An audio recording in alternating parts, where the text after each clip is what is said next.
ناسا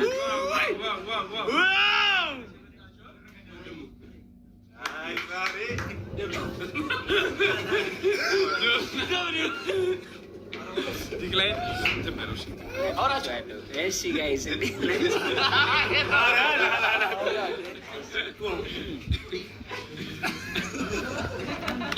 ስንት ገባ 118,000 ቀጠሮ ጌም ላይ እኮ ነው የምናየው። የአረቦች ያማል የለም እንደዚህ እና ወዳጅ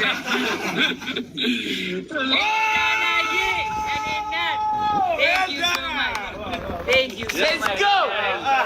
Big love and big respect. Thank you so much. Let's go. Big love and big respect. Thank you so much, Hilda. Yes.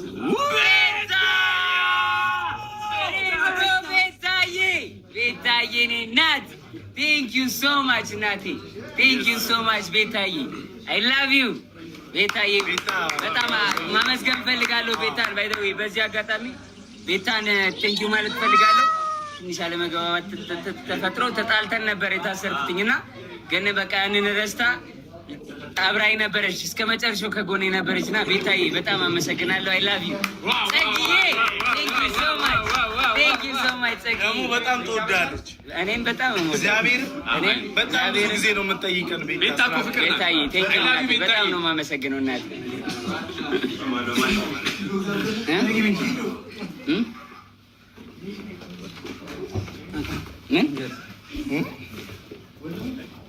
ሰላም ናችሁ? እንዴት ናችሁ?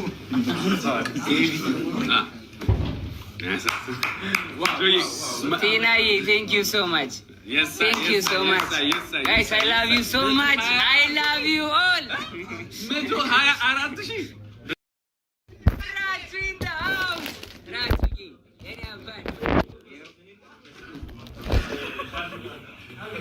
እሺ ጋይስ ላይረላጉሳት ዳኑዬ አንድ ጉርሻ እንደ ዳኑዬ የኔ እናት ዳኑዬ እህቴ ውዷ እህቴ እናቴ ነህ።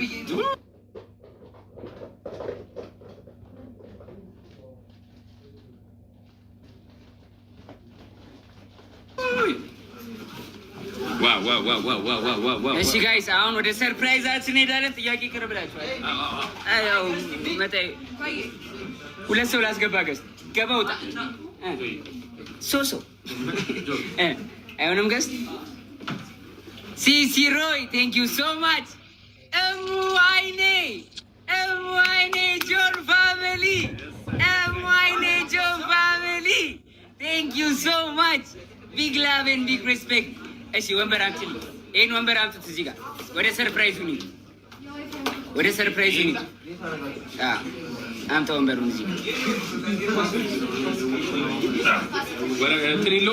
ነይ ብራዘሬ። ወንድሜ የታል ብራዘሬ? ና ወደ ሰርፕራይዙ ቆይ ይኸውላችሁ አሁን ሰርፕራይዙን ልንገራችሁ ጋይስ። ሶፍት የያዘ ሰው የለም? ችግር የለም ሲመጣ ጠረጋለሁ። ችግር ወይ ጨርቅ ፎጣ አምጣልኝ ከሻወር ቤት። እሺ ጋይስ አሁን ሰርፕራይዙን ልንገራችሁ ፋሚሊ። ሰርፕራይዙ እንግዲህ ይቅርታ እንዴ ጋይስ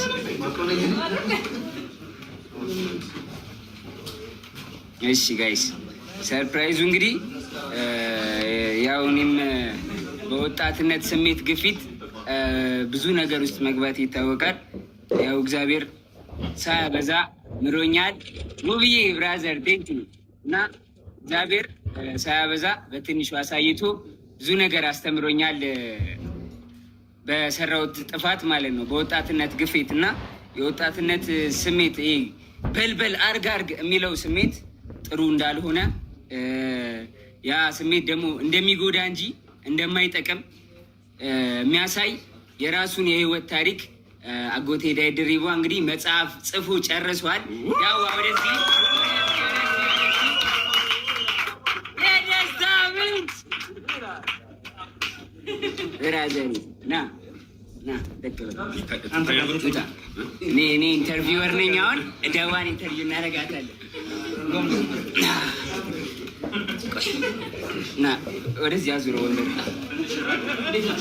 አንተ እዚህ ጋር እንደውም አንተ ፊት ለፊት ተቀመጥ። እኔ ትንሽ በቃ እሺ። ያው ጋዜጠኝነት ላይ ብዙም አይደለሁም እሞክራለሁ እና ዳዋ ይገባበል በቃ እሺ እኔ እገባላለሁ። እና ጋይስ መጽሐፍ ጽፏል። ከመጽሐፉ ላይ ማለት ነው አንድ ስቶሪ ነግራችኋል። ታሪኩን ነው የጻፈው፣ ሙሉ የግል ታሪኩን ነው የጻፈው። ከዛ ፊት መናገር የምፈልገው ነገር ካለ ማስተላለፍ እዚህም ቤት ውስጥ ያላችሁ በቀጥታ የምትከታተሉንን ቤተሰቦች ለዚህ ቀንና ለዚህ ሰዓት ስላደረሰን እግዚአብሔር ይመስገን፣ በጣም እናመሰግናለን። እንግዲህ ከዚህ በመቀጠል ላካፈላችሁ የምፈልገው ብዙ የህይወት ውጣ ውረዶችን አሳልፌያለሁ። አስቸጋሪ ሊባል የሚችል የህይወት ውጣ ውረድ ነው ያሳለፍኩት። ያንን ደግሞ በመጽሐፍ መልክ ጽፌዋለሁ። በቅርብ ለህትመት ይበቃና ወደ እናንተ ወደ ቤተሰቦች ይደርሳል ብዬ ተስፋ አደርጋለሁ። ብዙ ነገር ትማሩበታላችሁ፣ ብዙ ነገር ታውቁበታላችሁ። በወጣትነት በስሜታዊነት እና በአንዳንድ ሁኔታዎች ሊፈጠር የሚችሉ ችግሮች እንዴት ማለፍ እንዳለባችሁ ብዙ ነገር ያስተምራችኋል ብዬ አስባለሁ።